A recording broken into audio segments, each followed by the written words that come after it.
The classified briefing room at Fort Stevens fell silent as the grainy satellite footage played on the main screen. 12 American soldiers trapped behind enemy lines, their emergency beacon growing weaker by the hour. 3 rescue missions had already failed. The latest intelligence showed hostile forces closing in on their position, leaving perhaps 6 hours before capture or worse.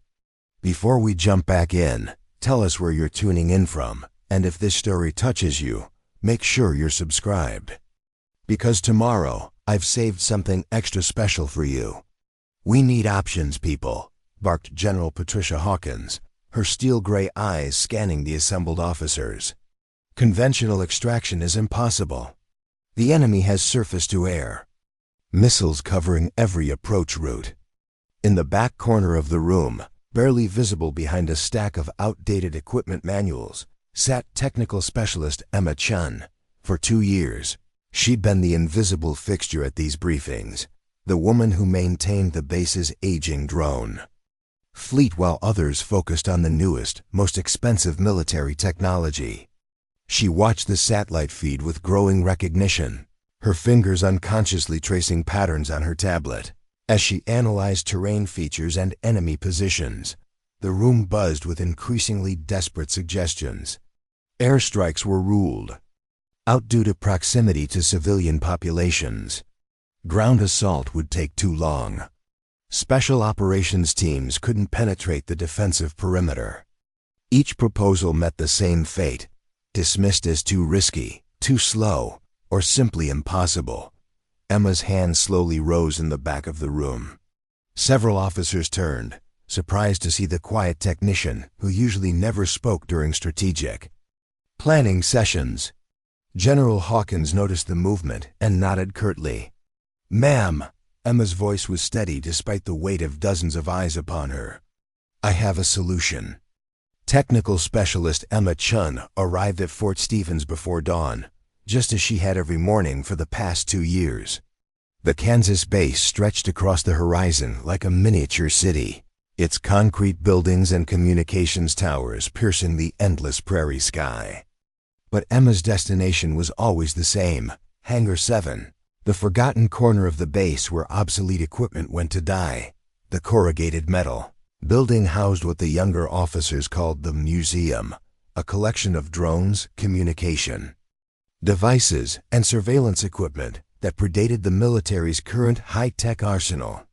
While other specialists worked with cutting-edge autonomous systems worth millions of dollars, Emma maintained machines that most people assumed belonged in a SCRAPY ARD. She unlocked the heavy door with a key that felt worn smooth from daily use.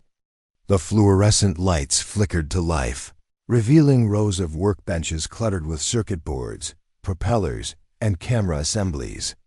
In the center of the space sat her primary responsibility: a fleet of UMQ-9 Reaper drones that the Air Force had officially decommissioned 3 years earlier. To everyone else at Fort Stevens, these machines represented outdated technology, relics from an era when military drones required human pilots and couldn't think for themselves. The newer autonomous systems could fly complex missions without human intervention, analyze threats using artificial intelligence, and coordinate attacks with surgical precision. The old Reapers seemed primitive by comparison, slower, less sophisticated, requiring constant human oversight. But Emma saw something different when she looked at these machines. She saw reliability, adaptability, and most importantly, the ability to be modified in ways that the newer, more complex systems couldn't accommodate. While the autonomous drones operated within strict parameters programmed by defense contractors, the older models could be customized, enhanced, and pushed beyond their original specifications. Her workday began with the same ritual she'd performed for 24 months. She powered up each drone systematically, running diagnostic checks on engines, cameras, communication systems, and flight controls. Her movements were precise and economical, the product of thousands of hours spent learning every bolt, wire, and sensor in these machines. The other personnel at Fort Stevens had various names for Emma: though they thought she didn't know. The drone whisperer was perhaps the kindest. Others called her the ghost because she could work for hours without anyone noticing her presence. The less charitable referred to her as yesterday's news or simply surplus. They saw a woman in her early 30s who seemed content to spend her career maintaining equipment that would never see combat again. What they didn't know was that Emma Chen had graduated summa cum laude from MIT with degrees in both electrical engineering and computer science. She spoke 4 languages fluently, held patents in autonomous navigation systems, and had been recruited by 3 major defense contractors before choosing military service. Her personnel file, buried deep in classified databases, contained commendations for innovations in drone technology that had saved countless lives in previous conflicts. The reason for her current assignment was known only to a handful of senior officers. 3 years earlier, during Operation Desert Shield, Emma had been the lead drone operator for a high-priority mission. Her autonomous systems had malfunctioned at a critical moment, resulting in civilian casualties that haunted international headlines for months. Though the subsequent investigation cleared her of wrongdoing, finding that a software glitch in the AI system had caused the error, Emma had requested transfer to maintenance duties. She no longer trusted the artificial intelligence that made decisions without human oversight. Captain Michael Reynolds entered the hangar at 0800 hours, coffee in hand and wearing the expression of someone fulfilling an unwelcome obligation. As the base's director of unmanned systems, he was technically Emma's supervisor, though their interactions were typically brief and professional. "Chun," he said, not bothering to look at the diagnostic screens she was monitoring. "How's the status of those old birds?" "All systems operational, sir," Emma replied, her voice carrying the neutral tone she'd perfected over 2 years of similar conversations. "Drone Alpha 7 needed a new primary servo motor, but I fabricated a replacement using components from the spare parts inventory." Reynolds nodded absently, already thinking about his next appointment. "Good. Keep them running. Never know when someone might need spare parts for the real equipment." The dismissal stung, though Emma's expression remained unchanged. She'd grown accustomed to being treated as a caretaker rather than an engineer, a maintenance worker rather than an expert in her field. The irony wasn't lost on her that the real equipment Reynolds referred to had a mission-ready rate of approximately 60%, while her supposedly obsolete drones maintained perfect operational status. After Reynolds left, Emma returned to her work with renewed focus.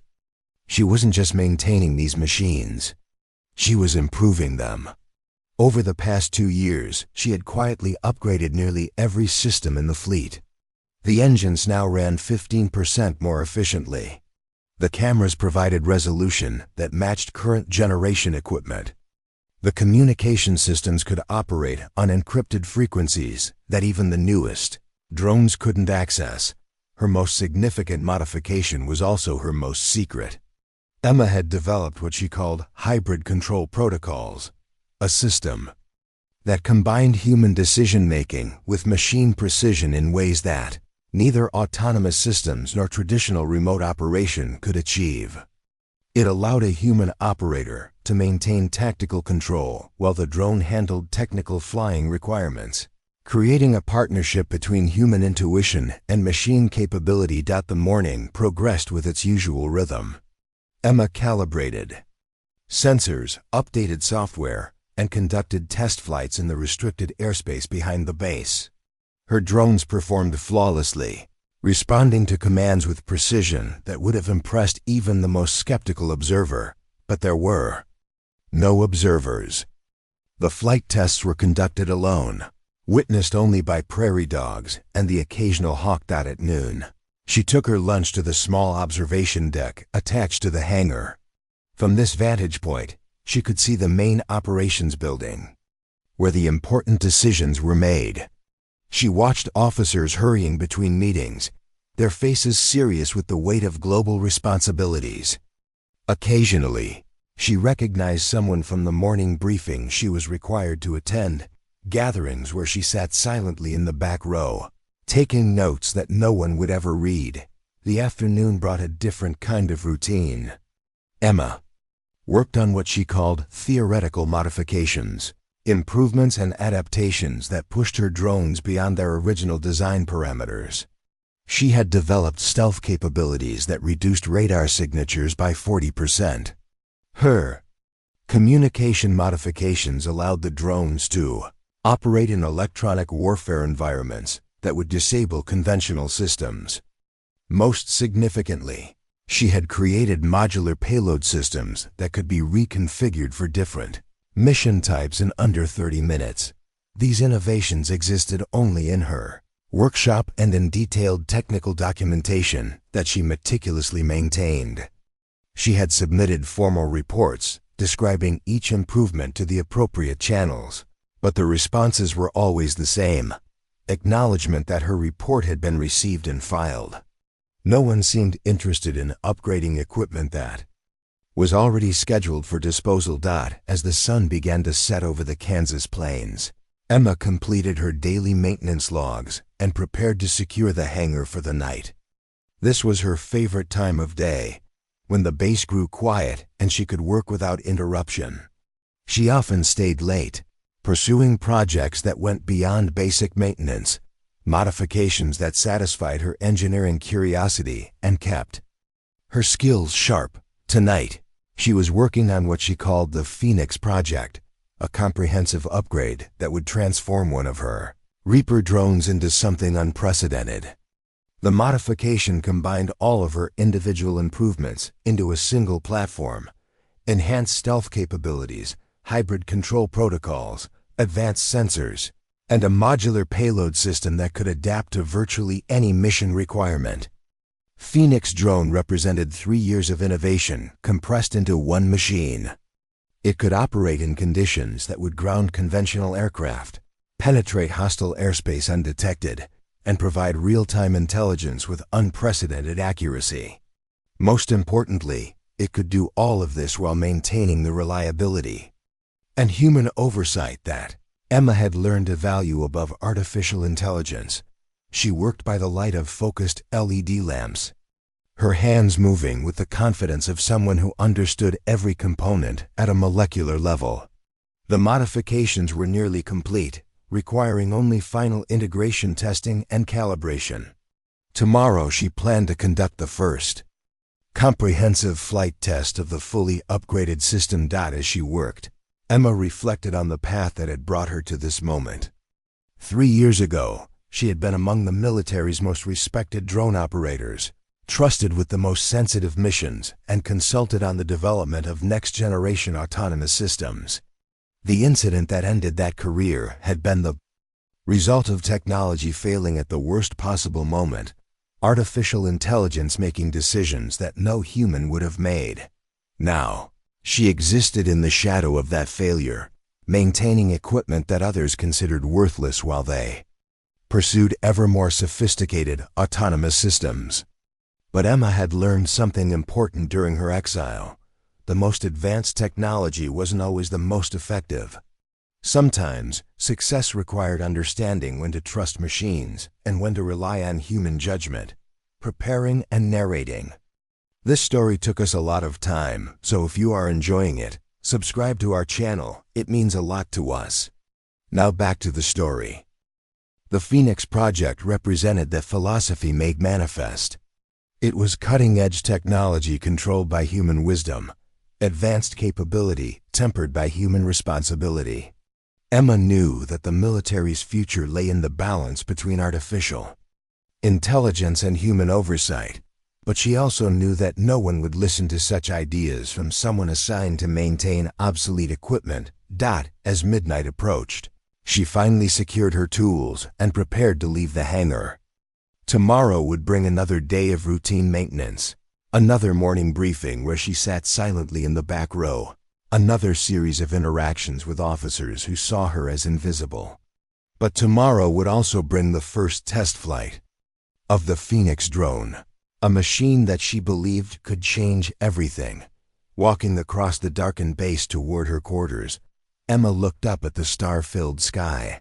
Somewhere out there, American soldiers were in danger, relying on technology and tactics that might not be sufficient to bring them home safely. She thought about the briefings she attended, the desperate searches for solutions to impossible problems, the growing recognition that conventional approaches weren't always enough. She didn't know that within hours, 12 soldiers would be trapped behind enemy lines, their lives depending on a rescue mission that conventional technology couldn't accomplish. She didn't know that her Phoenix drone, dismissed by others as obsolete equipment, would soon be their only hope for survival. She only knew that she had built something extraordinary, and she was ready to prove that sometimes the most powerful innovations come from the most unexpected places. The woman they called Obsolete carried the future of military aviation in her hands, even if she was the only one who knew it.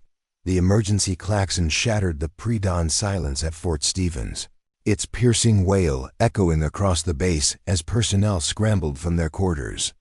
Emergency lights bathed the concrete walkways in harsh red illumination, casting long shadows as soldiers ran toward their designated crisis stations.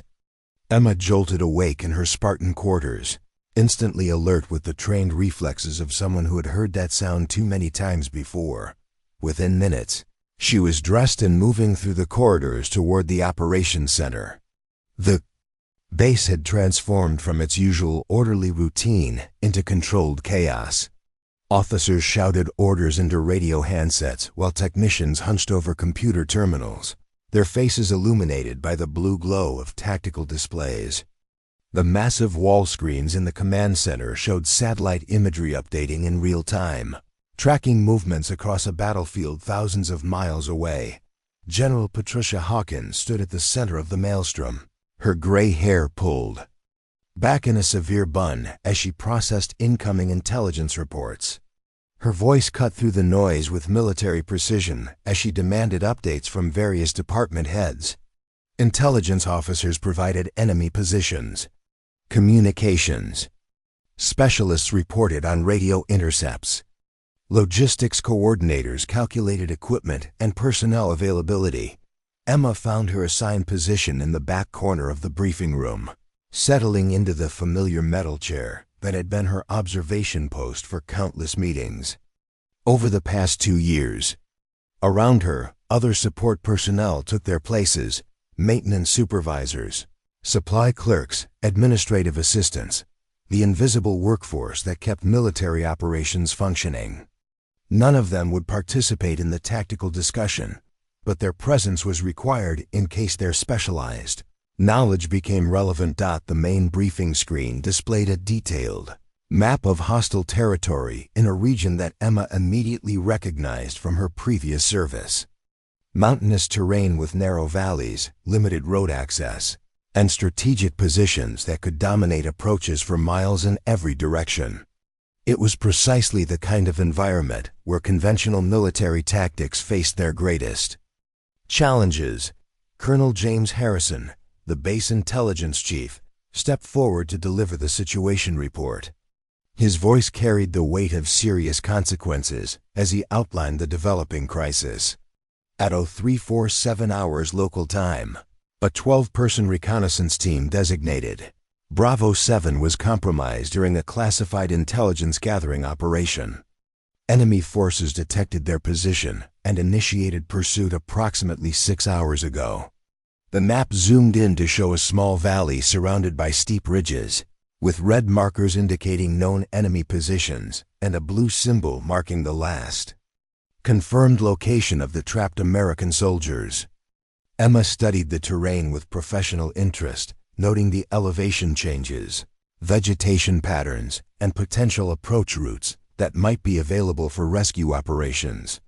The team successfully reached their primary objective and obtained critical intelligence regarding enemy weapons capabilities, Harrison continued.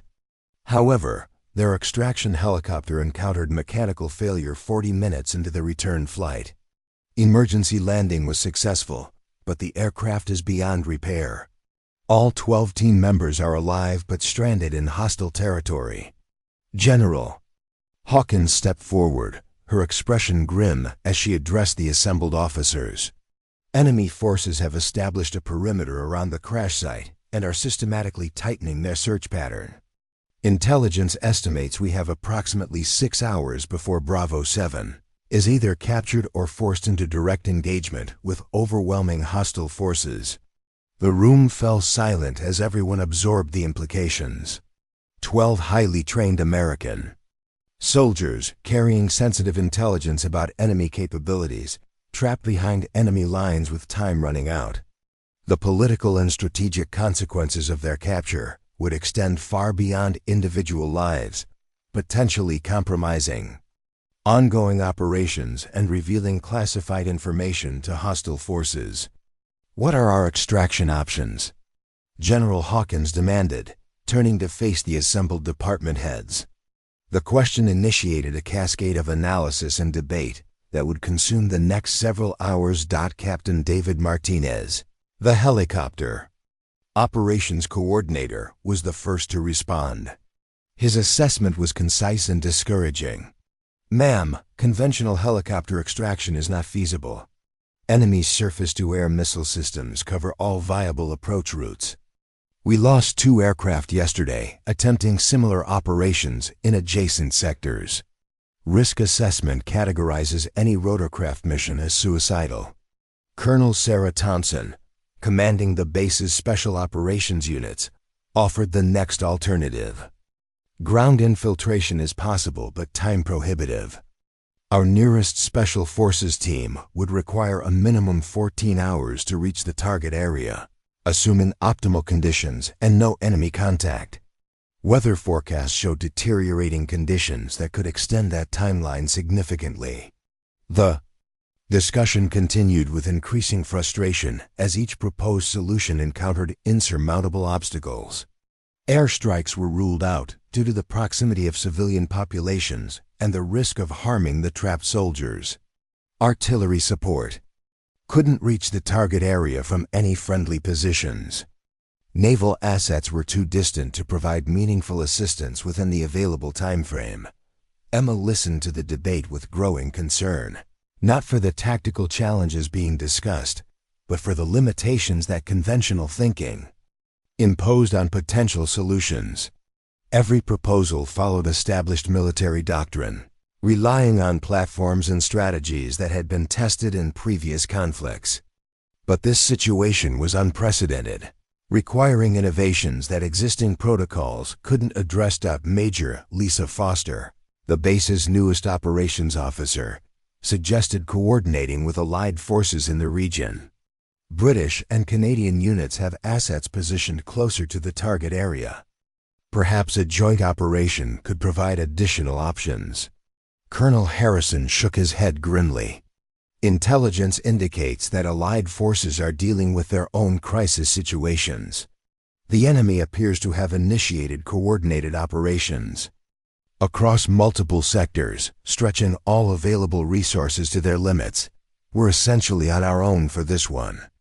The room buzzed with increasingly desperate conversations as officers broke into smaller groups, exploring alternative approaches with growing desperation. Radio operators maintained constant communication with Bravo 7, receiving periodic updates on their status and enemy movements. The trapped soldiers remained in good condition, well armed and expertly concealed, but their situation was deteriorating with each passing hour. "Enemy search patterns have intensified," reported the communications officer monitoring the tactical frequencies. Bravo 7 reports increased patrol activity and what appears to be the deployment of tracking dogs. They estimate approximately 3 hours before their position is compromised. General Hawkins paced in front of the main display, her frustration evident despite her composed military bearing. She had commanded rescue operations in dozens of similar situations throughout her career, but the combination of factors in this crisis created an unprecedented challenge. The enemy's defensive preparations were too thorough, the terrain too restrictive, and the available resources too limited to support conventional extraction methods. Emma found herself studying the tactical display with increasing intensity, her engineering background automatically analyzing the problem from a technical perspective rather than a purely military one. She noticed details that others might overlook: elevation profiles that could mask low-altitude approaches, terrain features that might provide concealment, and most importantly, gaps in the enemy's defensive coverage that conventional aircraft couldn't exploit, but smaller, more maneuverable platforms might navigate successfully. Her fingers moved unconsciously across her tablet, sketching approach routes and calculating flight parameters for missions that no one had yet considered. The Phoenix drone, sitting completed in her hangar less than a mile away, had capabilities that could address many of the challenges that were stymieing the rescue planners. Its stealth modifications could evade radar detection. Its hybrid control system could navigate complex terrain with precision that autonomous systems couldn't match. Its modular payload configuration could be adapted for reconnaissance, communications relay, or even limited combat support. But Emma remained silent in her corner, acutely aware of her position in the military hierarchy and the perception that she was merely a maintenance technician responsible for obsolete equipment. She had learned over the past 2 years that suggestions from her level were rarely welcomed in high-stakes tactical planning sessions, particularly when they challenged conventional wisdom of appropriate solutions. The morning progressed with a series of increasingly desperate planning sessions as officers explored every conceivable option for reaching the trapped soldiers. Satellite surveillance provided continuous updates on enemy movements, showing a methodical tightening of the search perimeter that would inevitably locate Bravo 7 within hours. Weather forecasts added another layer of complexity, predicting storm systems that would ground all aircraft operations before the day ended. Dr. Rebecca Walsh, the base's senior intelligence analyst, presented a comprehensive assessment of enemy capabilities that further limited available options. Hostile forces have deployed mobile radar units throughout the target area, creating overlapping coverage that extends from ground level to 30,000 feet. Their surface-to-air missile systems include both radar-guided and heat-seeking variants with engagement envelopes that cover all conventional approach routes. The briefing room fell into frustrated silence as the tactical situation became increasingly clear. Every conventional military asset faced insurmountable obstacles in reaching the trapped soldiers. The enemy had prepared defenses specifically designed to counter traditional rescue operations, creating a tactical puzzle that seemed to have no solution within acceptable risk parameters. Emma continued her quiet analysis, using her tablet to model potential flight profiles that might exploit gaps in the defensive coverage. Her calculations suggested that a small, stealthy aircraft flying at extremely low altitude could potentially navigate through the enemy perimeter undetected. The approach would require precise navigation through narrow mountain valleys, careful timing to avoid patrol schedules, and split-second decision-making to respond to unexpected threats. The Phoenix drone had been designed for exactly this type of mission, though Emma had never anticipated testing its capabilities under such extreme conditions. Its stealth characteristics could reduce radar signature to levels that might not trigger defensive systems. Its advanced sensors could provide real-time intelligence about enemy positions and movements. Most importantly, its hybrid control system would allow human judgment to guide the mission while machine precision handled the technical requirements of low-altitude flight through hostile territory. As the morning planning sessions continued, without producing viable solutions, Emma made a decision that would change everything. She quietly excused herself from the briefing room, citing the need to check on routine maintenance schedules. No one questioned her departure. Support personnel frequently came and went during extended crisis management sessions. Instead of returning to her quarters or the dining facility, Emma headed directly to Hangar 7. The Phoenix drone sat in its maintenance bay, looking identical to the other Reaper aircraft that surrounded it. Only she knew about the extensive modifications hidden beneath its conventional exterior. The innovations that had transformed an obsolete platform into something potentially revolutionary.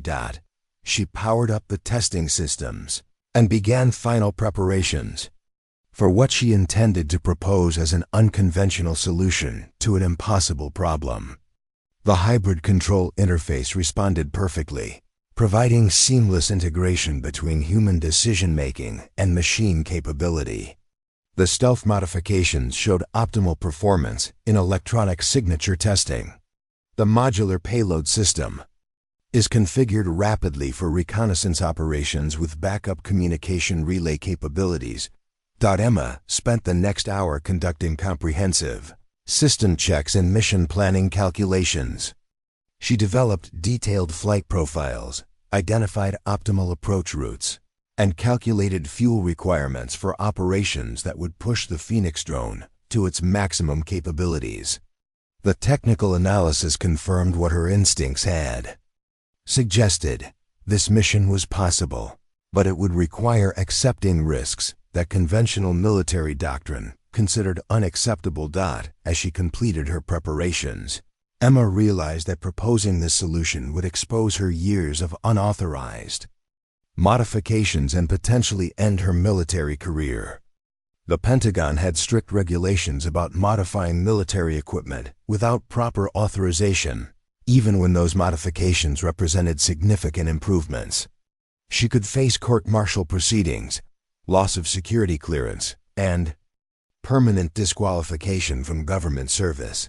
But 12 American soldiers were counting on someone to find a solution that conventional thinking couldn't provide. Emma had built a machine capable of reaching them when nothing else could succeed. The choice between personal consequences and the lives of trapped soldiers wasn't really a choice at all. She secured the Phoenix drone in mission-ready configuration and headed back to the operations center, carrying technical specifications and mission plans that would either save 12 lives or end her career. The woman they called Obsolete was about to prove that innovation often comes from the most unexpected sources, and that sometimes the most advanced solutions require abandoning conventional wisdom entirely. The crisis was escalating with each passing hour, and Emma Chun was ready to offer the one option that no one else had considered. Emma returned to the briefing room, carrying a tablet loaded with technical specifications that could either revolutionize military rescue operations or destroy her career. The atmosphere had grown increasingly tense during her absence, with officers clustered around communication stations, receiving updates that painted an ever-darkening picture of the situation facing Bravo-7. The main tactical display now showed enemy search teams systematically combing through sectors of the mountainous terrain, their methodical approach indicating professional military training rather than irregular militia forces. Red markers tracked hostile patrol routes that were gradually converging on the area where the American soldiers remained hidden. Time estimates for discovery had shrunk from hours to minutes. General Hawkins stood at the center of the command area, her weathered face reflecting the weight of command decisions that could determine whether 12 soldiers returned home or disappeared into enemy captivity. She was consulting with a newly arrived Pentagon liaison, a sharp-featured woman in civilian clothing, whose presence suggested that this crisis had attracted attention from the highest levels of government. Latest intelligence confirms that Bravo-7 successfully obtained critical information about enemy weapons development programs, the liaison was saying in hushed tones. Under no circumstances can that intelligence fall into hostile hands. If extraction proves impossible, we may need to consider alternative protocols. Emma felt a chill run down her spine as she understood the implication. Alternative protocols meant ensuring that sensitive information didn't reach enemy hands, even if it required sacrificing the soldiers who carried it. The Pentagon was already considering the possibility that rescue might be impossible, that 12 lives might be acceptable losses to protect classified intelligence. Colonel Harrison approached the main briefing podium with another update that further complicated an already desperate situation. Enemy forces have deployed electronic warfare systems throughout the target area. Our conventional communication with Bravo 7 is being intermittently jammed. Their next scheduled check-in is in 47 minutes, but we may lose contact entirely if hostile electronic countermeasures intensify. The room buzzed with frustrated conversation as officers realized that they were not only racing against time, but also fighting against sophisticated enemy technology designed to isolate and capture American forces. Traditional rescue coordination depended on constant communication between trapped personnel and rescue coordinators. Without reliable contact, even the most precisely planned extraction would become a mission into unknown territory. Major Foster stepped forward with another complication that seemed to close the final door on conventional rescue options. Satellite imagery shows that enemy forces have positioned mobile missile launchers at strategic points throughout the mountain valleys. These systems provide overlapping coverage that eliminates safe approach corridors for any known aircraft platform. Emma studied the updated tactical display, noting the defensive positions that enemy forces had established with professional precision. The missile sites were positioned to create killing fields that would destroy any helicopter, fighter aircraft, or transport plane attempting to reach the trapped soldiers. Whoever commanded the hostile forces understood modern military tactics and had prepared specifically to counter American rescue capabilities. General Hawkins called for final recommendations from her senior staff, her voice carrying the authority of someone prepared to make life or death decisions with incomplete information. I need alternatives, people. Conventional options have been exhausted. Are there any unconventional approaches that might succeed where standard procedures have failed? The question hung in the air like a challenge, daring someone to propose solutions that existed outside established military doctrine. Emma felt her heart rate increase as she realized this was the moment she had been preparing for without knowing it. 2 years of quiet innovation, countless hours of technical modifications, and careful analysis of military limitations had led to this precise moment when conventional wisdom reached its limits. She stood slowly from her corner position, acutely aware that every eye in the room was turning toward her. The woman who usually remained invisible during strategic planning sessions was stepping forward to address senior officers who had never heard her voice, raised above the level of routine status reports. General Hawkins, Emma said, her voice steadier than she felt. I believe I have a solution. The silence that followed was profound, filled with the weight of surprise and skepticism. Colonel Martinez, who had dismissed her equipment as obsolete just days earlier, looked at her with undisguised confusion. Major Foster's expression suggested disbelief that a maintenance technician would interrupt senior-level strategic planning. Even the Pentagon liaison turned to study this unexpected participant in high-level military decision-making. General Hawkins, however, had not reached her position by dismissing potential solutions based on their sources. She gestured for Emma to continue, her expression neutral but attentive. Proceed, Specialist Chen. What do you propose? Emma activated her tablet and approached the main briefing station, her engineering background taking control as she began to present technical solutions to tactical problems. Ma'am, I've been analyzing the enemy defensive positions and terrain features. There's a potential approach route that conventional aircraft cannot utilize, but specialized equipment might successfully navigate. The main display screen changed as Emma uploaded her technical analysis, showing detailed topographical maps with potential flight paths marked in green lines that wove through mountain valleys below radar coverage. Her calculations included elevation profiles, fuel consumption estimates, and timing requirements that demonstrated hours of careful preparation.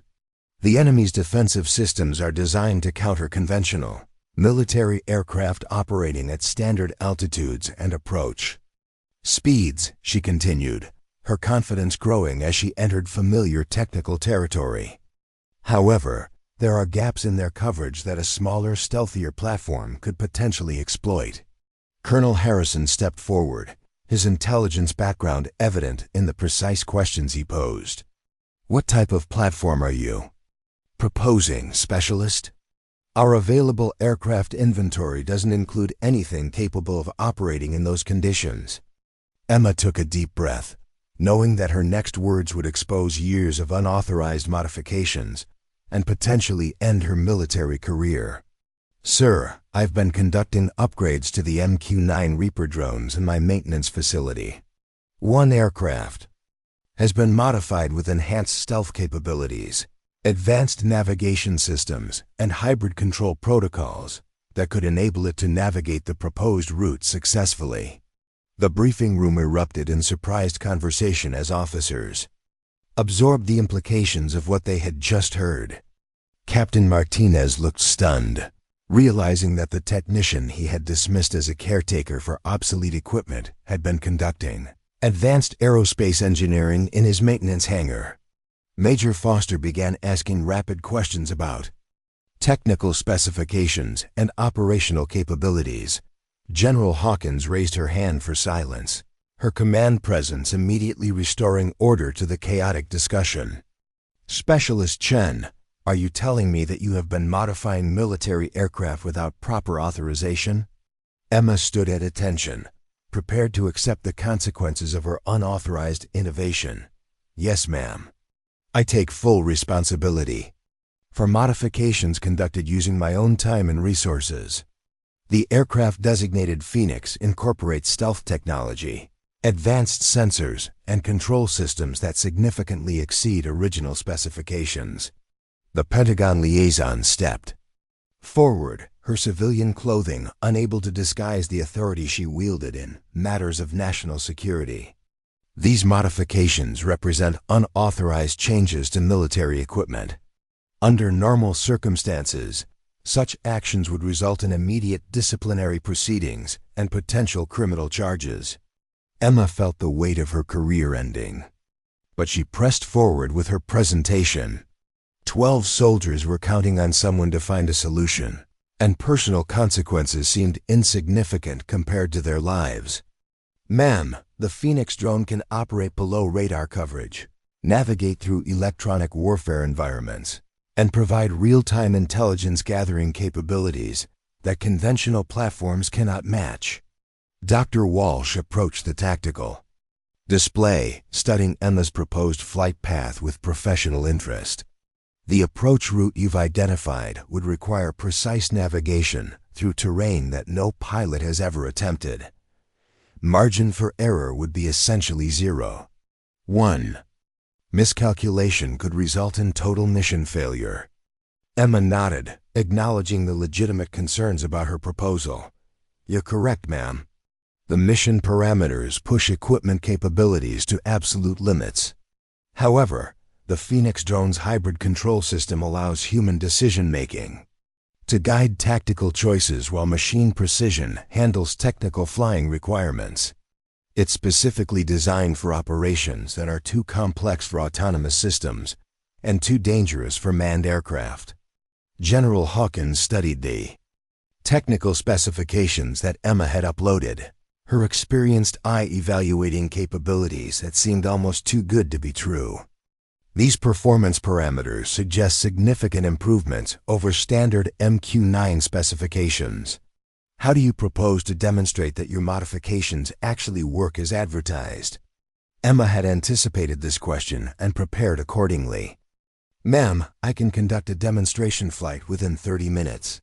The Phoenix drone is currently mission-ready and can perform all required maneuvers in controlled airspace behind the base. You can verify every claimed capability before making any decisions about operational deployment." Colonel Thompson, the Special Operations Commander, asked the question that everyone was thinking. "Assuming your drone performs as promised, what exactly are you proposing for the rescue mission? How does aerial reconnaissance translate into extracting 12 soldiers from hostile territory?" Emma activated another section of her presentation, showing detailed mission profiles that addressed every aspect of the rescue operation. The Phoenix drone would conduct initial reconnaissance to locate Bravo 7's exact position and identify enemy search patterns. It would then establish communication relay capabilities to restore contact with our trapped personnel. Finally, it would coordinate precision airstrikes on enemy positions to create extraction corridors for conventional rescue aircraft. The proposal represented a complete departure from traditional military doctrine, utilizing technology and tactics that existed nowhere in official operational manuals. Emma was suggesting that an obsolete drone, modified by a single technician working alone, could accomplish what the combined resources of Fort Stevens had failed to achieve. Major Foster voiced the skepticism that several officers were feeling. Specialist Chun, with respect, "You're proposing that equipment everyone considers outdated can somehow outperform our most advanced military systems. That seems highly improbable." Emma met the challenge directly, her engineering background providing confidence in technical discussions that the military hierarchy couldn't shake. "Ma'am, the assumption that newer always means better reflects a fundamental misunderstanding of technological capability. The Phoenix drone combines proven reliability with targeted improvements that address specific operational requirements. Sometimes innovation comes from understanding existing limitations rather than replacing entire systems." General Hawkins consulted quietly with the Pentagon liaison, their conversation too hushed for others to overhear, but obviously addressing political and operational implications of Emma's unconventional proposal. The 12 soldiers of Bravo 7 were running out of time, and conventional military resources had proven inadequate to reach them. The choice was becoming clear. Accept Emma's untested solution or watch American personnel disappear into enemy captivity, the general returned. To address Emma directly, her decision reflecting the calculated risks that defined military leadership. "Specialist Chun, I'm authorizing you to conduct an immediate demonstration of your modified aircraft. You have 1 hour to prove that your Phoenix drone can perform as advertised. If your demonstration succeeds, I'll consider authorizing its deployment for the rescue mission." Emma felt a mixture of relief and terror as she realized that her years of secret innovation were about to be tested under conditions that would determine whether 12 soldiers lived or died. The woman they called Obsolete was being given the chance to prove that sometimes the most powerful solutions come from the most unexpected sources. She gathered her technical materials and headed toward Hangar 7, knowing that the next hour would either validate everything she had worked toward or expose her as a delusional technician who had overestimated her capabilities. 12 lives hung in the balance, and Emma Chen was carrying the weight of their survival in her hands. The journey from the briefing room to Hangar 7 felt like walking through a gauntlet of scrutiny. Emma found herself accompanied by an unprecedented entourage of senior officers, Pentagon officials, and technical specialists who had suddenly developed intense interest in equipment they had previously dismissed as worthless scrap metal. General Hawkins led the procession with military bearing that suggested she was prepared for either vindication or massive disappointment. Colonel Martinez walked beside Emma, his earlier dismissive attitude replaced by barely contained curiosity, mixed with professional skepticism. "Chun, I have to ask, how long have you been conducting these modifications without reporting them through proper channels?"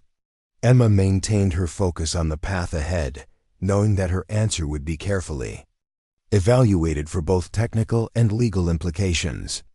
"Sir, the modifications began approximately 18 months ago during routine maintenance procedures. Each improvement was documented and submitted through appropriate technical reporting channels. The lack of response led me to assume that my innovations were considered interesting but not operationally relevant." Dr. Walsh, who had joined the group to provide technical assessment of Emma's claims, pressed for more specific information. "The stealth capabilities you described would require sophisticated materials and engineering techniques. Where did you acquire the resources for such advanced modifications? The question touched on one of Emma's greatest professional achievements and personal sources of pride. Ma'am, most improvements utilize components and materials already available in standard military inventory. The stealth modifications employed a combination of radar-absorbing materials salvaged from decommissioned aircraft and geometric modifications based on published academic research. Innovation often requires creative application of existing resources rather than expensive new components. As they approached Hangar 7, Emma felt the weight of 2 years' worth of secret work about to be exposed to critical evaluation. The building had been her sanctuary, a place where she could pursue engineering excellence without interference from military, bureaucracy, or skeptical supervisors. Now it would become a stage where her innovations would either prove revolutionary or reveal her as a delusional technician who had overestimated her capabilities. She unlocked the hangar doors with hands that remained steady despite the magnitude of what was about to unfold. The fluorescent lights flickered to life, revealing the workspace that had been transformed into an advanced aerospace engineering laboratory. Workbenches displayed precisely organized tools, component libraries, and testing equipment that would have impressed engineers at major defense contractors. The Phoenix drone sat in the center of the space, externally indistinguishable from the other MQ-9 Reapers that surrounded it. Only Emma knew about the extensive modifications hidden beneath its conventional exterior. Innovations that had transformed an obsolete platform into something that could potentially save 12 American soldiers who were running out of time. In hostile territory, General Hawkins surveyed the hangar with an expression that revealed both surprise and growing respect for the technical sophistication that Emma had achieved working alone. Specialist Chun, this facility represents a level of engineering capability that exceeds what I would expect from a standard maintenance operation. How did you acquire the expertise necessary for such advanced modifications? Emma began her pre-flight preparations while answering questions that would determine whether her unauthorized innovations would be considered brilliant initiative or dangerous insubordination. Ma'am, my background includes advanced degrees in electrical engineering and computer science from MIT. Before requesting reassignment to maintenance duties, I was involved in developing next-generation autonomous systems for special operations applications. The Pentagon liaison stepped forward, her civilian clothing unable to disguise the authority she wielded in matters involving classified military technology. Specialist Chun, your personnel file indicates that you requested transfer away from development work following Operation Desert Shield. Why did you abandon advanced research to work on obsolete equipment? The question struck at the heart of Emma's personal motivation, the driving force behind her 2 years of obsessive innovation in solitary confinement. Ma'am, Operation Desert Shield taught me that the most sophisticated technology can fail at critical moments when human lives depend on its performance. I requested reassignment to gain hands-on experience with reliable systems that I could understand and modify at the component level. Dr. Walsh approached the Phoenix drone with professional curiosity, studying its external appearance for any visible signs of the modifications Emma had described. The aircraft appears identical to standard MQ-9 specifications. Are you suggesting that significant performance improvements have been achieved without altering its basic configuration? Emma activated the hangar's overhead doors and began powering up the Phoenix drone systems, each component responding with precision that reflected hundreds of hours of careful calibration and testing. Ma'am, the most effective modifications are often invisible. The Phoenix incorporates internal improvements that enhance capability without advertising their presence to potential adversaries. The drone's engines came online with a whisper-quiet efficiency that immediately caught the attention of everyone present. Standard MQ-9 engines produced characteristic noise signatures that were easily recognizable from significant distances. The Phoenix's modified propulsion system operated with stealth characteristics that would make it virtually undetectable to acoustic monitoring systems. Colonel Thompson, whose special operations background provided expertise in unconventional tactics, asked the question that everyone was considering. Assuming your modifications perform as advertised, what makes you believe that this single aircraft can accomplish what our combined military resources have failed to achieve? Emma moved to the control station that she had designed specifically for the Phoenix drone, its interface representing a revolutionary approach to human-machine coordination in military aviation. Sir, conventional military doctrine relies on overwhelming technological superiority or numerical advantage to achieve tactical objectives. This situation requires a different approach: precision, stealth, and adaptability that large-scale operations cannot provide. The hybrid control system activated seamlessly, displaying real-time aircraft status information, alongside tactical analysis capabilities that no standard military drone possessed. Emma's modifications had created an integration between human decision-making and machine precision that existed nowhere else in the American military arsenal. General Hawkins observed the pre-flight procedures with growing interest, recognizing technical sophistication that challenged her assumptions about the capabilities of supposedly obsolete equipment. Specialist Chun, I want you to demonstrate every capability you've claimed for this aircraft. We need to verify stealth characteristics, navigation precision, sensor performance, and communication systems under realistic conditions. Emma completed her system checks and prepared for a demonstration flight that would either validate years of innovation or expose her as someone who had dramatically overestimated her engineering abilities. Ma'am, I recommend that we conduct testing in phases, beginning with basic flight characteristics and progressing through advanced capabilities. Each phase will demonstrate specific improvements that contribute to overall mission effectiveness. The Phoenix drone taxied from the hangar with mechanical precision that reflected the seamless integration between human control and automated systems. Emma's hybrid control protocols allowed her to focus on tactical decision-making while the aircraft handled technical requirements of navigation, engine management, and flight dynamics. The result was operational capability that exceeded what either human pilots or autonomous systems could achieve independently. As the aircraft reached the designated testing area, Emma initiated the first phase of demonstrations designed to prove that her modifications represented genuine technological advancement rather than wishful thinking. The Phoenix lifted off with grace that seemed almost impossible for an aircraft of its size and configuration, rising into the Kansas sky with confidence that reflected months of careful engineering refinement.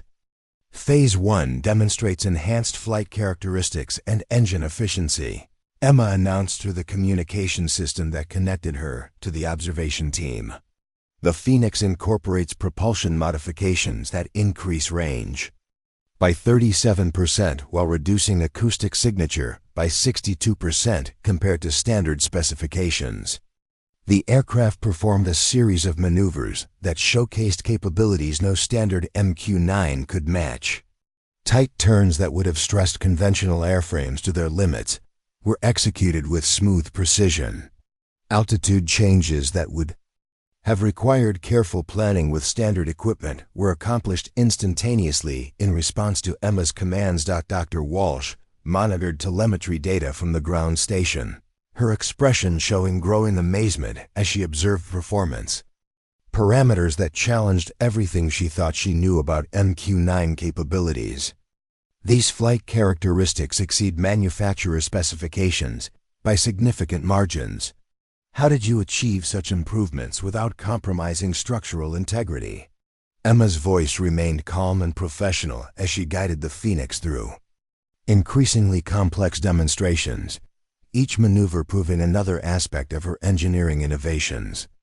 The improvements resulted from systematic analysis of original design limitations, and targeted modifications that address specific performance bottlenecks. Most aircraft modifications focus on individual components, but the Phoenix incorporates integrated improvements that optimize overall system performance. Phase 2 of the demonstration focused on stealth capabilities that would be crucial for any mission into hostile territory defended by sophisticated radar systems. Emma activated the electronic countermeasures that she had developed through careful study of enemy detection capabilities and innovative application of radar-absorbing technologies. The Phoenix seemed to vanish from ground-based tracking systems. Its radar signature reduced to levels that would be indistinguishable from background atmospheric noise. Colonel Martinez stared at his detection equipment in disbelief, watching as an aircraft flying directly overhead became essentially invisible to military sensors designed to track enemy aircraft. Stealth modifications reduce radar cross-section by 83% compared to standard configuration, Emma reported as the Phoenix continued its demonstration flight.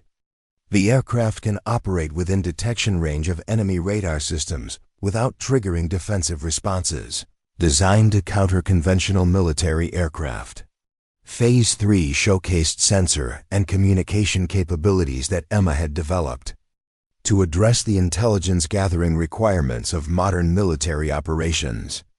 The Phoenix's camera systems provided resolution and clarity that exceeded current generation spy satellites, while its communication arrays could operate in electronic warfare environments that would disable conventional military equipment.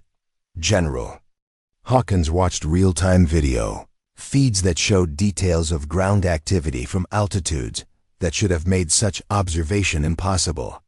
The image quality was so precise that individual faces could be identified from heights that would keep the aircraft beyond the range of shoulder-fired missiles or small arms fire. The sensor package incorporates commercial imaging technology modified for military applications, Emma explained as the Phoenix demonstrated its intelligence-gathering capabilities. Communication systems utilize frequency-hopping protocols and encryption algorithms that allow operation in heavily jammed environments. The final phase of demonstration focused on the hybrid control capabilities that Emma considered her most important innovation, the seamless integration between human judgment and machine precision that allowed tactical flexibility without sacrificing technical performance. She guided the Phoenix through navigation challenges that would have been impossible for autonomous systems while maintaining precision that human pilots could never achieve manually, Colonel Thompson observed. The demonstration with growing recognition that Emma had created something unprecedented in military aviation. This represents a completely new approach to drone operations. The integration between human control and automated systems exceeds anything in our current inventory. As the Phoenix completed its demonstration flight and returned to base, Emma felt a mixture of relief and apprehension. She had proven that her modifications worked as advertised, that 2 years of solitary innovation had produced genuine technological advancement. But proving capability was only the first step toward convincing military leadership to authorize an unauthorized aircraft for a mission that could determine whether 12 American soldiers survived their current crisis. The aircraft touched down with textbook precision, its performance throughout the demonstration having exceeded even Emma's most optimistic expectations.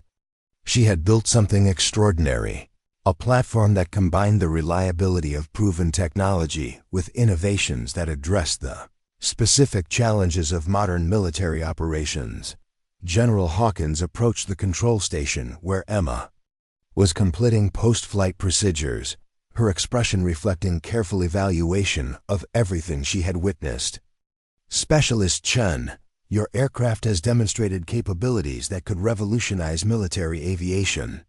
However, demonstration flights and actual combat operations represent very different challenges. Emma saved her flight data and turned to face the senior officers who would decide whether her innovations would save 12 lives or remain curiosities in a forgotten hangar. Ma'am, the Phoenix drone is ready for immediate deployment. All systems have been tested under realistic conditions and verified to meet mission requirements. The only question is whether we're willing to try unconventional solutions when conventional approaches have failed. The woman they had called obsolete stood ready to prove that innovation, determination, and technical excellence could overcome obstacles that had defeated traditional military thinking. 12 soldiers were counting on her answer, and time was running out. The emergency briefing room at Fort Stevens had transformed into a high-stakes decision center where career-defining choices would determine the fate of 12 American soldiers. General Hawkins stood before a wall of tactical displays showing real-time intelligence from the combat zone, where Bravo 7's situation had deteriorated beyond the most pessimistic projections. Enemy search teams were now operating within 500 meters of the hidden position, their systematic approach indicating that discovery was imminent. Emma sat at a specialized workstation that had been hastily configured to support Phoenix drone operations, her fingers moving across interfaces that no other operator understood. The demonstration flight had proven her technical claims, but translating those capabilities into a successful rescue mission would require split-second decision-making under combat conditions that allowed no margin for error. The Pentagon liaison concluded a secure communication with Washington, her expression revealing the weight of political implications that extended far beyond military considerations. Authorization has been granted at the highest levels, she announced to the assembled officers. Operation Phoenix is approved for immediate execution, with the understanding that this represents an unprecedented departure from established rescue protocols. Colonel Harrison approached Emma's workstation with intelligence updates that painted an increasingly desperate picture of the tactical situation. Latest satellite imagery shows enemy forces have deployed additional tracking units throughout the target area. They're using systematic search patterns that will locate Bravo 7 within the next 90 minutes, regardless of concealment efforts. Emma studied the updated enemy positions on her tactical display, her engineering background automatically calculating approach routes that could exploit gaps in hostile coverage.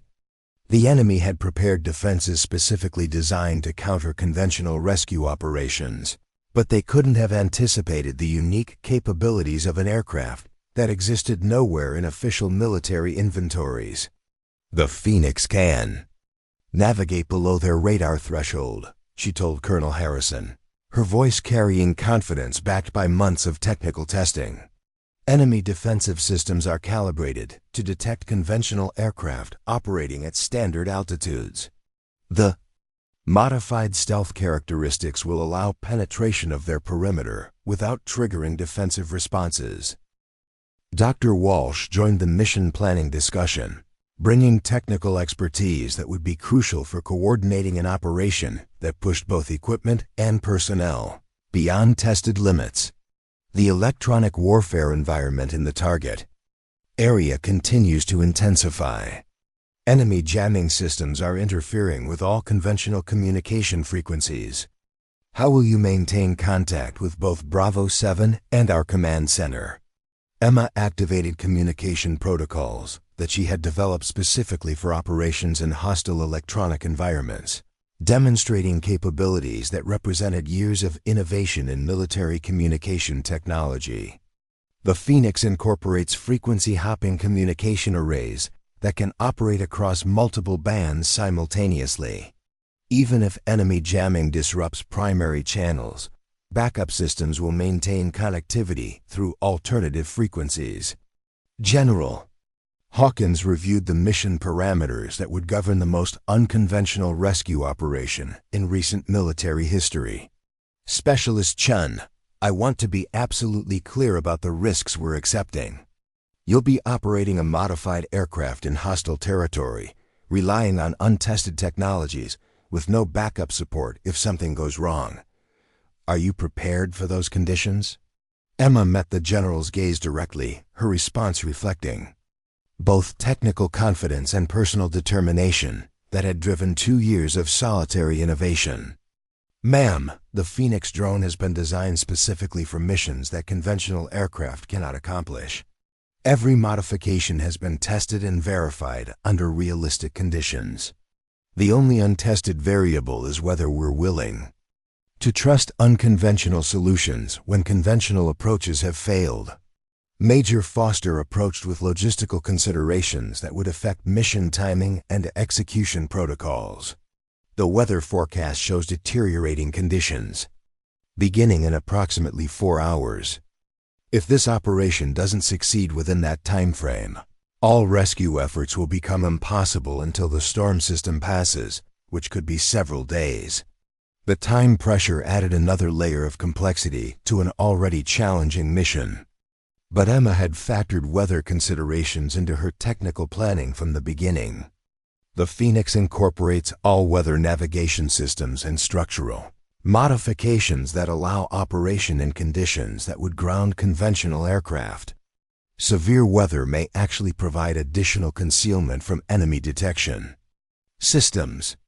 Colonel Thompson, whose special operations background provided crucial insight into unconventional tactics, raised the question that everyone was considering.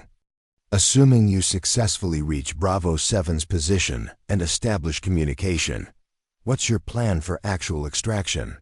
Reconnaissance and communication relay are valuable, but those soldiers need physical transportation out of hostile territory. Emma activated another section of her mission planning interface, revealing coordination protocols that would integrate Phoenix operations with conventional rescue assets in ways that no one had previously considered. The Phoenix will identify optimal extraction points and coordinate precision strikes on enemy positions to create safe corridors for helicopter operations. By eliminating specific defensive installations, we can open windows of opportunity that conventional rescue aircraft can exploit. The plan represented a complete revolution in rescue operations, utilizing advanced reconnaissance and targeted strikes to enable conventional forces to accomplish missions that would otherwise be impossible.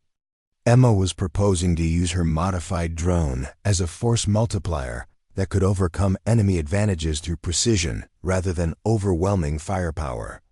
Captain Martinez, whose earlier skepticism had been replaced by growing admiration for Emma's technical achievements, voiced concerns about operational coordination between multiple platforms. This level of mission complexity requires seamless integration between Phoenix operations and conventional rescue forces. How do you plan to coordinate timing when communication with standard aircraft may be compromised by enemy jamming? Emma demonstrated coordination protocols that she had developed to address exactly these challenges, showing how the Phoenix could serve as a communication relay between rescue forces and command centers. The drone will establish a communication network that bypasses enemy jamming systems, allowing real-time coordination between all rescue elements. This creates tactical flexibility that conventional operations cannot achieve. As final mission preparations continued, Emma began the technical procedures that would transform theoretical planning into operational reality. The Phoenix drone underwent final system checks while intelligence specialists provided updated enemy positions and movement patterns that would affect approach routes and timing considerations. The aircraft's hybrid control system initialized with perfect responsiveness, displaying real-time status information that confirmed all modifications were functioning within optimal parameters. Emma's years of engineering refinement had created integration between human decision-making and machine precision that existed nowhere else in military aviation. "Phoenix systems are fully operational," she reported to General Hawkins, who was monitoring mission preparations from the command center. "All stealth modifications are active. Communication arrays configured for hostile environment operations. Sensor packages optimized for reconnaissance and target identification. The aircraft is ready for immediate deployment. Dr. Walsh completed her technical assessment of mission parameters, providing final verification that Emma's proposed operation had realistic chances of success, despite its unprecedented nature. Telemetry systems confirm that Phoenix capabilities match all performance claims from the demonstration flight. The aircraft represents genuine technological advancement that could revolutionize military rescue operations. General Hawkins made the final authorization decision that would either save 12 American soldiers or expose them to even greater danger through a failed rescue attempt. Operation Phoenix is authorized for immediate execution.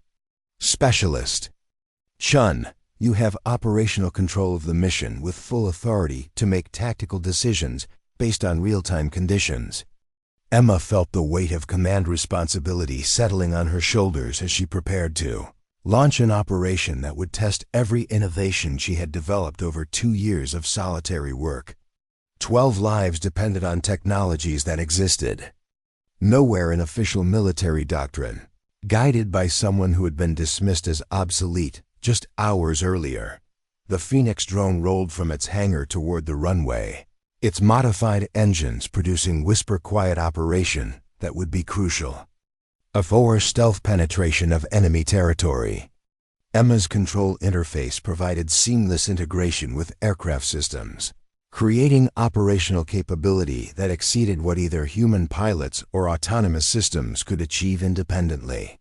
Phoenix requesting clearance for immediate takeoff, Emma transmitted to the control tower, knowing that this communication would mark the beginning of the most important mission of her career.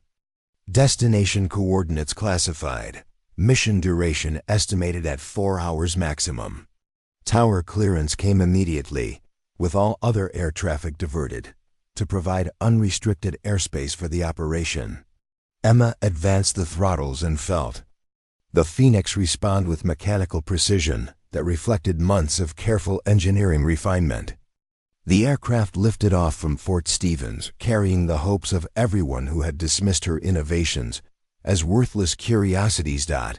As the drone climbed toward its cruising altitude, Emma activated stealth systems that would make it virtually invisible to enemy detection equipment.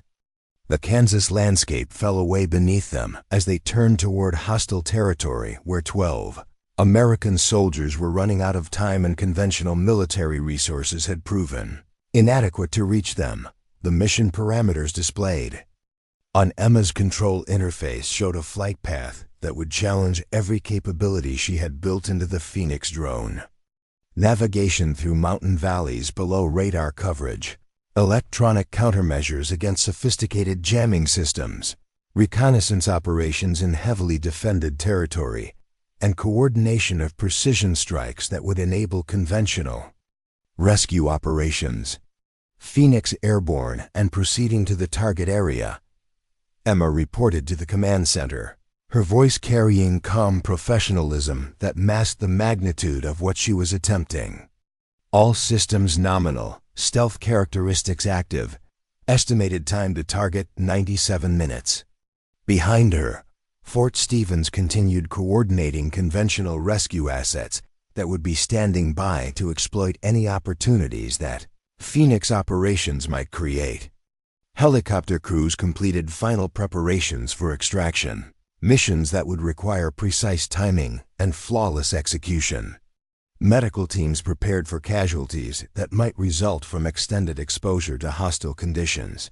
But the success of those conventional operations depended entirely on Emma's ability to accomplish what no one else had even attempted, penetrating sophisticated enemy defenses with equipment that everyone considered obsolete, guided by innovations that existed nowhere in official military doctrine. The woman they had called obsolete was flying toward the most important test of her career, carrying technologies that could either revolutionize military operations or prove that unconventional thinking sometimes leads to spectacular failure.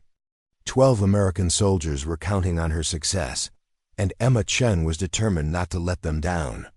The Phoenix drone disappeared into the distance, its revolutionary capabilities about to be tested under conditions that would determine whether innovation and determination could overcome obstacles that had defeated traditional military thinking. The real mission was just beginning, and everything Emma had worked toward was about to be proven or disproven in the most decisive way possible. The Phoenix drone crossed into hostile territory at an altitude that barely cleared the mountain peaks. Its stealth modifications, rendering it invisible to the sophisticated radar networks that had turned back every previous rescue attempt. Emma monitored multiple data streams simultaneously, her hybrid control system providing real-time intelligence about enemy positions while automatically adjusting flight parameters to maintain optimal concealment. The terrain below revealed why conventional rescue operations had failed so completely. Enemy forces had transformed the mountainous landscape into a deadly maze of defensive positions, with mobile radar units tracking every approach route and surface-to-air missile systems, creating overlapping fields of fire that could destroy any conventional aircraft. The hostile commanders clearly understood American rescue capabilities and had prepared specifically to counter them. Phoenix approaching the primary reconnaissance area. Emma transmitted to Fort Stevens, her voice steady despite the magnitude of what she was attempting. Enemy defensive positions are more extensive than intelligence reports indicated, counting at least 12 radar installations and what appears to be coordinated mobile missile platforms. Through her advanced sensor package, Emma could see the methodical search operations that were systematically closing in on Bravo 7's hidden position. Enemy soldiers moved with professional discipline, using electronic detection equipment and trained search dogs to examine every possible hiding place. Their systematic approach suggested that discovery was inevitable within the next hour unless the rescue operation succeeded. The Phoenix's stealth characteristics allowed it to operate within detection range of enemy sensors without triggering defensive responses. But Emma knew that her greatest challenge lay ahead. Establishing communication with the trapped American soldiers would require broadcasting signals that could potentially expose her presence to sophisticated electronic warfare systems that monitored all frequencies. She activated the Phoenix's advanced communication array, utilizing frequency hopping protocols that she had developed specifically for operations in heavily jammed environments. The initial transmission would be brief and encrypted, designed to establish contact without providing enemy forces enough signal duration to triangulate the source. Bravo 7, this is Phoenix Rescue. Respond on emergency frequency Delta 7 if you receive this transmission. The response came within seconds, carrying relief and desperation in equal measure. Phoenix Rescue, this is Bravo 7 Actual. 12 personnel in good condition, but surrounded by hostile search teams. Enemy forces are approximately 400 meters from our position and closing. Request immediate extraction. Emma felt a surge of satisfaction as her communication systems proved capable of penetrating enemy jamming that had isolated the trapped soldiers for hours. But establishing contact was only the first step in a complex operation that would require perfect timing and flawless execution of untested tactical procedures. Bravo 7, understand your situation. I have eyes on enemy search patterns and am coordinating extraction operations. Maintain current position and await further instructions. Help is coming. Through the Phoenix's high-resolution cameras, Emma could see individual enemy soldiers moving through the forest below, their search pattern bringing them steadily closer to the concealed American position. The trapped soldiers had chosen their hiding place well, but even the best concealment couldn't indefinitely protect against the systematic approach that enemy forces were employing. She began the detailed reconnaissance phase of her mission, using the Phoenix's advanced sensors to map every enemy position within a 5-kilometer radius of Bravo 7's location. The intelligence she gathered revealed a defensive network that was far more sophisticated than anyone at Fort Stevens had anticipated, with coordinated units that could respond rapidly to any conventional rescue attempt. Fort Stevens, this is Phoenix, Emma transmitted back to the command center. Enemy forces have established a defense in depth around the target area. Conventional helicopter extraction will require elimination of at least 6 specific installations to create a viable approach corridor. General Hawkins responded immediately, her voice carrying the authority of someone prepared to authorize whatever measures were necessary to bring American soldiers home. Phoenix, you are cleared to engage designated targets. Coordinate your strikes to maximize the extraction window for conventional rescue forces. Emma had anticipated this authorization and prepared accordingly, configuring the Phoenix's modular payload system for precision strike operations that would eliminate specific threats without alerting the broader enemy defensive network. The modified drone carried guided munitions that were smaller than conventional military ordnance but precisely targeted to destroy radar installations and missile platforms. The first target was a mobile radar unit positioned on a ridgeline that provided coverage over the primary helicopter approach route. Emma guided a precision strike that eliminated the installation with surgical accuracy, the explosion appearing to enemy forces as an equipment malfunction rather than a coordinated attack. Target Alpha neutralized, she reported to Fort Stevens, while simultaneously monitoring enemy communications to assess their response to the apparent equipment failure. Enemy forces are attributing the explosion to technical malfunction. No indication of heightened alert status.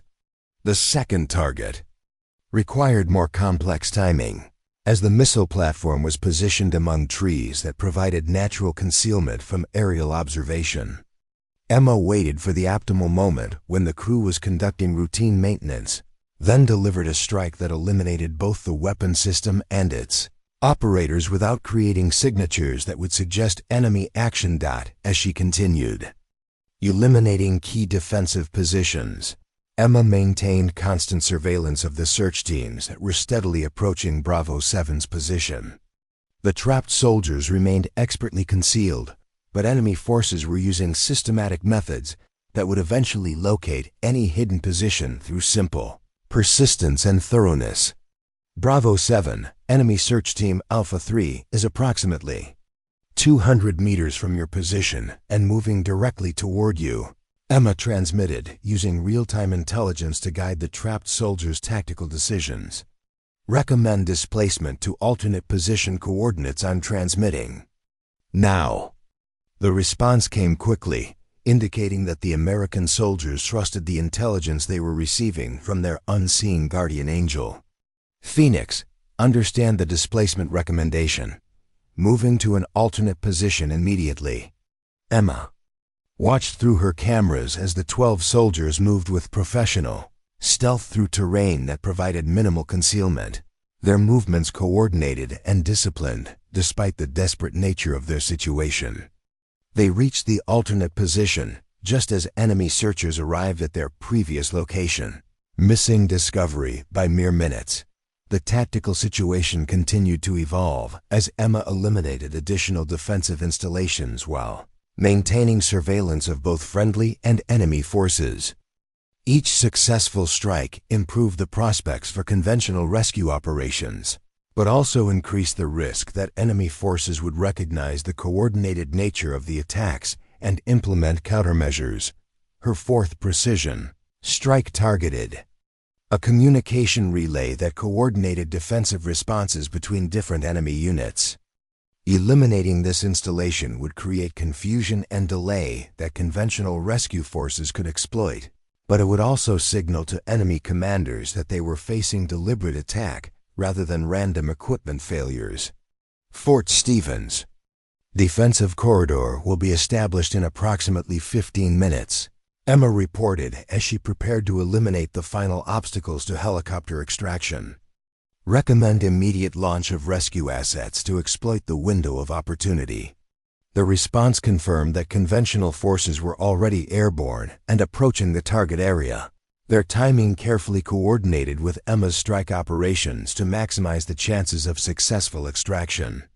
Everything now depended on precise execution of tactical procedures that had never been tested under actual combat conditions. As Emma eliminated the communication relay with another surgical strike, enemy forces throughout the area began showing signs of confusion and disorganization.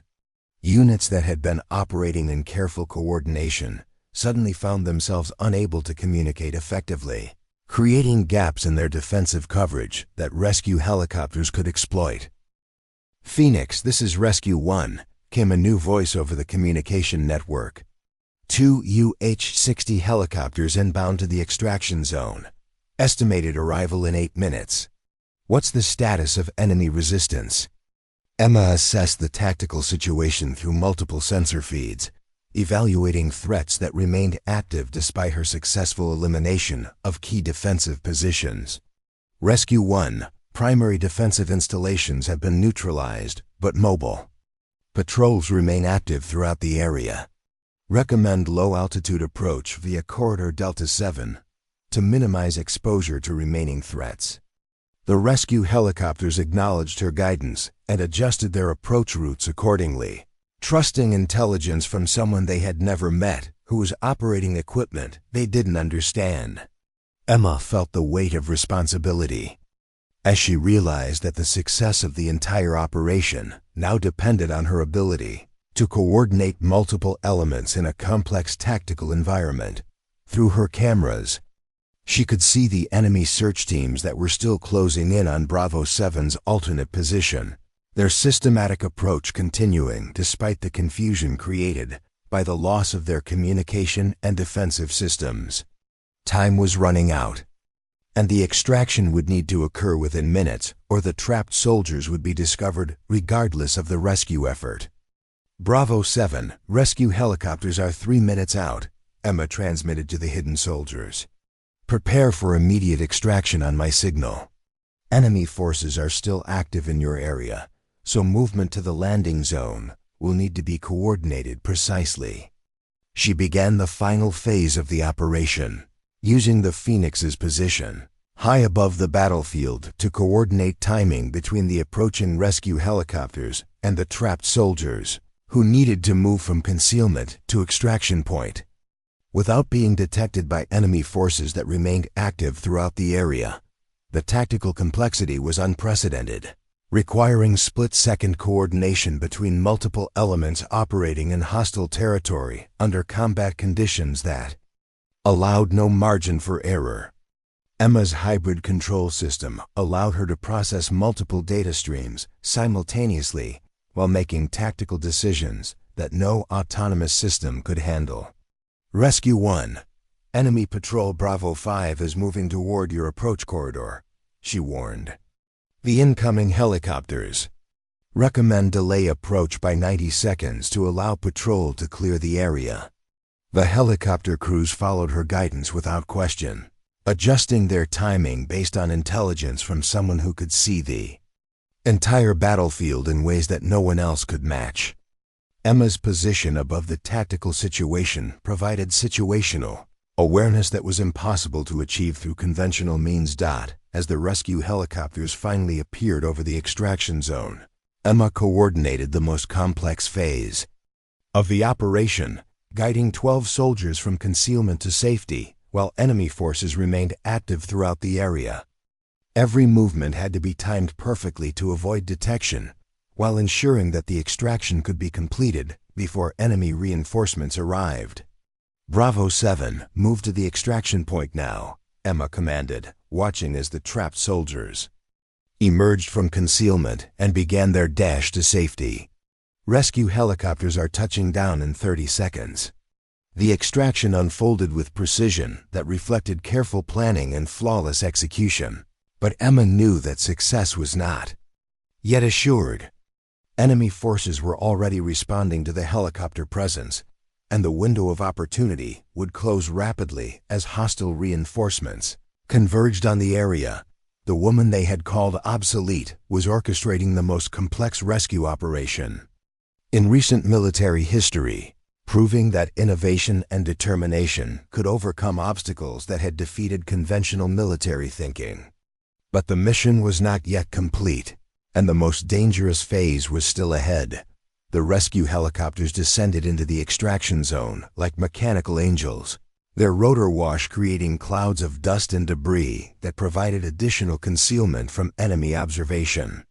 Emma watched through the Phoenix's cameras as 12 American soldiers sprinted across open ground toward salvation, each step bringing them closer to safety, but also exposing them to detection by hostile forces that were converging on the area.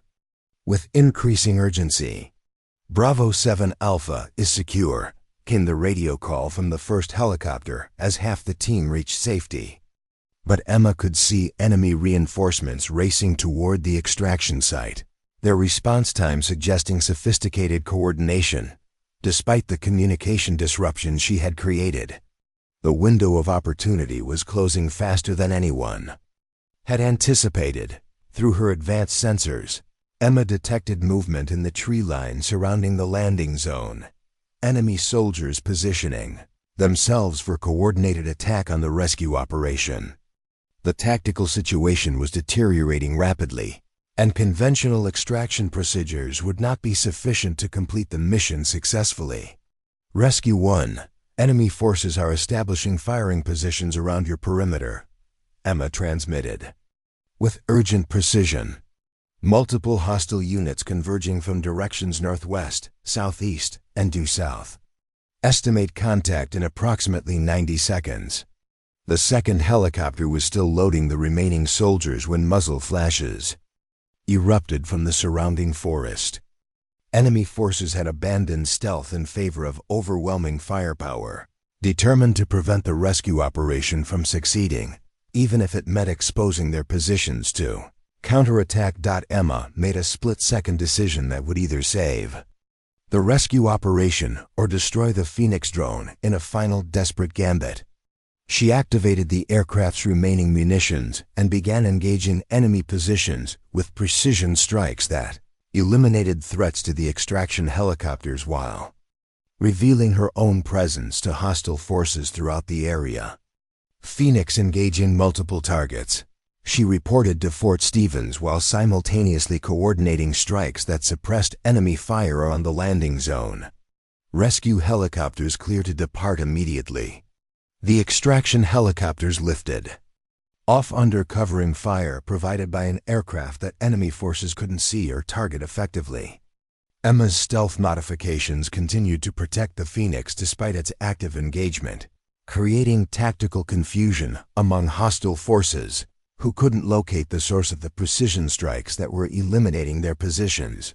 But the Phoenix's ammunition was limited, and enemy reinforcements continued arriving with heavy weapons that could threaten both the rescue helicopters and Emma's aircraft if the engagement continued. She made another critical decision, using the Phoenix's remaining ordnance to create a massive diversion that would allow the helicopters to escape while potentially sacrificing her own aircraft. All rescue elements clear of the immediate danger zone, came the report from Rescue 1 as both helicopters gained altitude and distance from the hostile forces. Phoenix, what's your status? We're seeing heavy enemy activity in your area. Emma checked her fuel and munition status while assessing the tactical situation that would determine whether she could return safely to Fort Stevens. The Phoenix had sufficient fuel for the return flight, but enemy forces were now actively searching for the aircraft that had disrupted their operations and enabled the successful rescue. Fort Stevens, this is Phoenix, she transmitted to the command center. Mission accomplished. All 12 members of Bravo 7 successfully extracted with no friendly casualties. Phoenix returning to base, but enemy forces are aware of our presence and actively seeking engagement. The return flight would test every stealth capability that Emma had built into the Phoenix drone, as enemy forces throughout the region had been alerted to the presence of an unknown aircraft that had single-handedly defeated their sophisticated defensive network. Mobile radar units were redeploying to track possible escape routes, and surface-to-air missile systems were scanning for targets that conventional detection methods couldn't locate.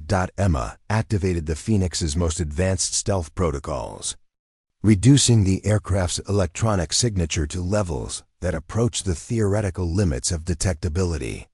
The drone became a ghost in the electronic spectrum, visible only to the most sophisticated sensors, and only when they knew exactly where to look. "Phoenix, we're tracking your return flight," came General Hawkins' voice over the command frequency. "Intelligence indicates that enemy forces have initiated massive search operations throughout your flight path. Are you confident in your stealth capabilities under these conditions?"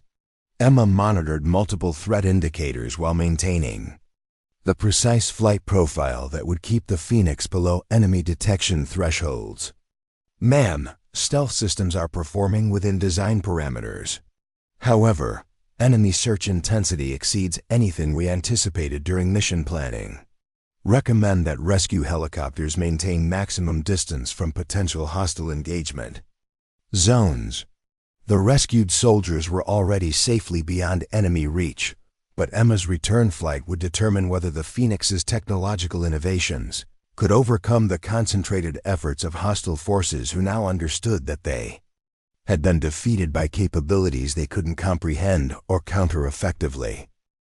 As she navigated through mountain valleys that provided natural concealment from radar detection, Emma reflected on the mission that had just concluded. 12 American soldiers were alive because someone had been willing to challenge conventional assumptions about technological capability and military doctrine.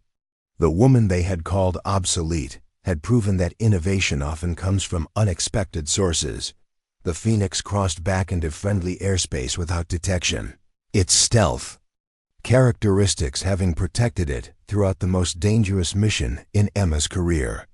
She had successfully penetrated sophisticated enemy defenses, coordinated a complex rescue operation, and returned safely despite massive hostile efforts to locate and destroy her aircraft. "Fort Stevens, Phoenix requesting immediate landing clearance," Emma transmitted as the familiar outline of the Kansas base appeared on her navigation display. "Mission complete. All objectives achieved. Aircraft status nominal."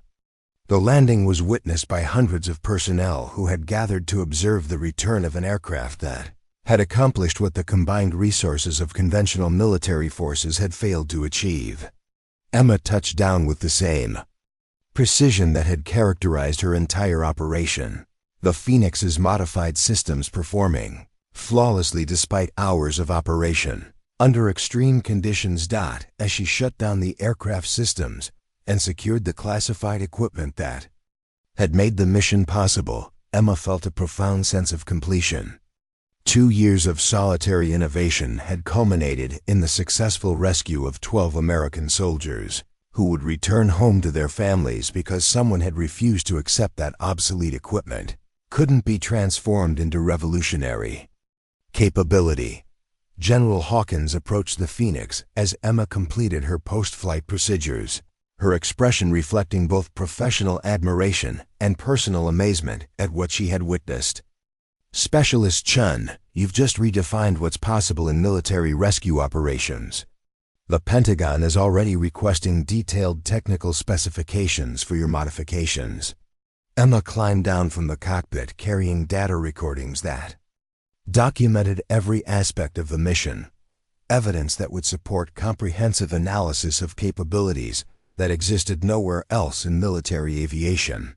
"Ma'am, the Phoenix represents just the beginning of what's possible when we combine proven reliability with targeted innovation. The real potential lies in applying these principles to other platforms and mission types." Colonel Martinez, whose earlier dismissive attitude had been completely transformed by witnessing Emma's capabilities, stepped forward with questions about the technical achievements that had made the rescue possible.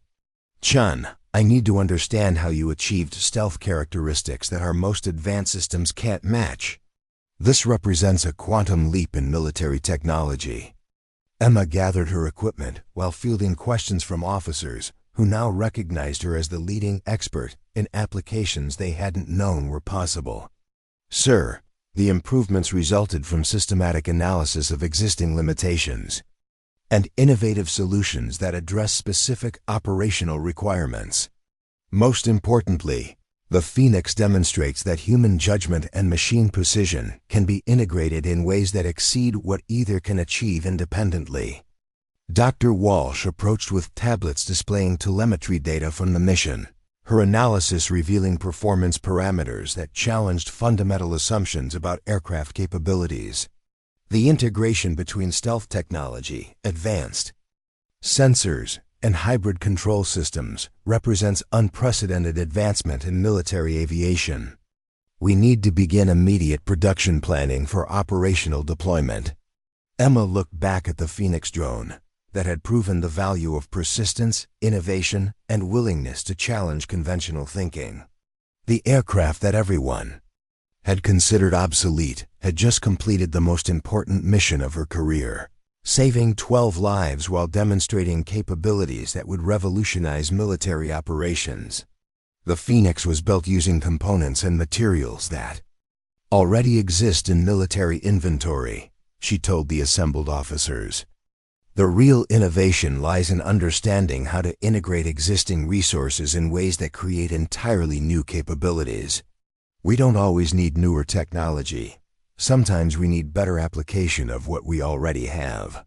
The rescued members of Bravo 7 were already receiving medical evaluation and debriefing, their successful extraction representing not just individual survival but validation of unconventional approaches to seemingly impossible problems. Emma had proven that innovation, determination, and technical excellence could overcome obstacles that defeated traditional military thinking. As evening settled over Fort Stevens, Emma returned to Hangar 7 to secure the Phoenix and document the technical lessons learned from the mission. The workspace that had been her sanctuary for 2 years had been transformed into the birthplace of revolutionary military capability, proving that the most important innovations often come from the most unexpected places. The woman they had called Obsolete stood in the hangar surrounded by equipment that would soon be studied, replicated, and deployed throughout the military. She had transformed rejection into purpose, isolation into innovation, and obsolete equipment into life-saving capability. 12 American soldiers were alive because someone had refused to accept conventional limitations.